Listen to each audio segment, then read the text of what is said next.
মুখ্যমন্ত্রী বুদ্ধদেব ভট্টাচার্যের সঙ্গে যারা এই মহিলা মমতা ব্যানার্জি যেহেতু মুখ্যমন্ত্রী ছিলেন তুলনা করেন, তাদেরকে বলছি প্লিজ দয়া করে এই ভিডিওটা শুনে নিন কতটা পার্থক্য। ভারতের পশ্চিমবঙ্গে ছিল এমন একজন মুখ্যমন্ত্রী যিনি 11 বছর ক্ষমতায় থাকলেও তার বিরুদ্ধে কেউ দুর্নীতির অভিযোগ তুলতে পারেনি। 2011 সালের 13ই মে বিকেল বেলা মমতার কাছে হেরে মুখ্যমন্ত্রিত্ব খোয়ান বুদ্ধদেব ভট্টাচার্য। কোনো বিশৃঙ্খলায় না গিয়ে তিনি সেদিনই পদত্যাগ করেন। বাড়ি ফেরার জন্য মুখ্যমন্ত্রীর সরকারি গাড়ি ছিল, কিন্তু বুদ্ধদেব ভট্টাচার্য সরকারি গাড়ি ছেড়ে পার্টির ভাড়া করা একটা সাধারণ গাড়িতে করে ফিরেছিলেন। সময়ের স্রোতে মমতার পতন হয়েছে, কিন্তু ক্ষমতা ছাড়তে তিনি টাল বাহানা করছেন। তাই বুদ্ধদেব ভট্টাচার্য এর মাহাত্ম্য নতুন করে সামনে আসছে। তিনি ছিলেন ভারতীয় কমিউনিস্ট পার্টির প্রবীণ সদস্য।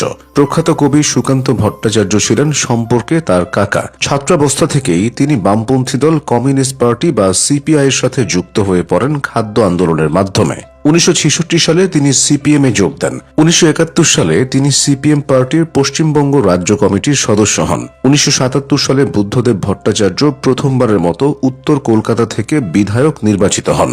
ভারতের স্বাধীনতার পর সেবারই প্রথম সিপিআইএম পশ্চিমবঙ্গ রাজ্যের ক্ষমতায় বসে এবং জ্যোতি বসু মুখ্যমন্ত্রী হন। 1982 সালে বুদ্ধদেব ভট্টাচার্য কংগ্রেসের প্রার্থী প্রফুল্ল কান্তি ঘোষের কাছে নির্বাচনে হেরে গেলেও পরের বিধানসভা নির্বাচনে তিনি যাদবপুর কেন্দ্র থেকে বিপুল ভোটে জয়ী হন। 1985 সালে তিনি কমিউনিস্ট পার্টির সেন্ট্রাল কমিটির সদস্য হিসেবে নির্বাচিত হন। 1987 সাল থেকে 1996 সাল পর্যন্ত তিনি বামপন্থী সরকারের তথ্য ও সংস্কৃতি মন্ত্রী এবং 1996 থেকে 99 সাল অবধি স্বরাষ্ট্র দফতরের মন্ত্রী ছিলেন। 1999 সালে বুদ্ধদেব ভট্টাচার্য ডেপুটি মুখ্যমন্ত্রী হিসেবে নির্বাচিত হয়েছিলেন। 2000 সালের 6 নভেম্বর বুদ্ধদেব পশ্চিমবঙ্গের মুখ্যমন্ত্রী নির্বাচিত হন। মুখ্যমন্ত্রী হিসেবে তিনি প্রথম 5 বছরে অনেক উন্নয়নমূলক কাজ করেন, যার মধ্যে শিল্প উন্নয়ন প্রকল্প ছাড়াও বিভিন্ন আইটি সেক্টরের কাজ সারা রাজ্য জুড়ে হয়। 2003 সালে বুদ্ধদেব নতুন আইটি নীতি প্রণয়ন করেন। 2001 থেকে 2005 সাল পর্যন্ত পশ্চিমবঙ্গে প্রায় 70% আইটি শিল্পের উন্নয়ন ঘটান এবং মূলত এই কারণে উইপ্রো সংস্থার চেয়ারম্যান আজিম প্রেমজি তাকে দেশের সবচেয়ে দক্ষ মুখ্যমন্ত্রী হিসেবে আখ্যা দেন। 2006 সালের নির্বাচনে সিপিআইএম বিপুল ভোটে জয়ী হয়। 2000 সালের নির্বাচনে দলটি যেখানে 199টি আসন পেয়েছিল, সেখানে 2006 সালের নির্বাচনে 235টি আসন পায়। মুখ্যমন্ত্রী হিসেবে বুদ্ধদেব ভট্টাচার্যের দ্বিতীয় মেয়াদে বেশ কিছু বিরূপ ঘটনা ঘটে, যার ফলে পরের বিধানসভা নির্বাচনে অর্থাৎ 2011 এর বিধানসভা নির্বাচনে বামফ্রন্ট ক্ষমতাচ্যুত হয়। 2011 সালের নির্বাচনে মমতা বন্দ্যোপাধ্যায়ের তৃণমূল কংগ্রেসের কাছে বামফ্রন্ট হেরে যায়, যার ফলে পশ্চিমবঙ্গে 34 বছরের বাম শাসনের সমাপ্তি ঘটে। বুদ্ধদেব ভট্টাচার্য যাদবপুর কেন্দ্রের তৃণমূল কংগ্রেস পার্টির সদস্য মনীশ গুপ্তের কাছে হেরে যান। বুদ্ধদেব ভট্টাচার্য আপাদমস্তক সাহিত্যপ্রেমী। তিনি নিজেও একজন নামজাদা কবি এবং সাহিত্যিক। তার লেখা কোনো বই প্রকাশিত হলেই এক প্রকার হইচই পড়ে যেত।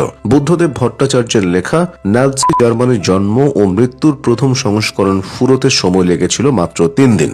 আর মাত্র একদিনেই শেষ হয়ে গিয়েছিল তার লেখা আরেকটি বই স্বর্গের নিচে মহাবিশৃঙ্খলার প্রথম সংস্করণ। তিনি পাবলো নেরুদা এবং গাব্রিয়েল গার্সিয়া মার্কেজের মতো অনেক বিদেশি লেখকদের লেখা বাংলায় অনুবাদ করেছেন। বামপন্থা সম্পর্কেও লিখেছেন বেশ কিছু গুরুত্বপূর্ণ বই। এছাড়াও বাংলা সাহিত্য ভান্ডারকে সমৃদ্ধ করেছে তার লেখা বেশ কিছু কবিতাও। 2015 সালে রাজনৈতিক জীবন থেকে পাকাপাকিভাবে অবসর গ্রহণ করেন বুদ্ধদেব ভট্টাচার্য। তিনি জ্যোতি বসুর সার্থক উত্তরসূরি নন, বরং তারুণ্যের নতুন হাওয়া এনেছিলেন পশ্চিমবঙ্গের লাল দুর্গে। সেখানে সহজ বিচরণ ছিল নন্দন, লাইব্রেরির বই, সিনেমা উৎসব, বিদেশি কবিদের কবিতার অনুবাদ, নিখাদ রাজনৈতিক চর্চা। 2024 সালে 80 বছর বয়সে তিনি প্রাণ হারান। যার দল যেটাই হোক, পশ্চিমবঙ্গের রাজনীতিতে বুদ্ধদেব ভট্টাচার্য অন্যরকম সম্মান পান।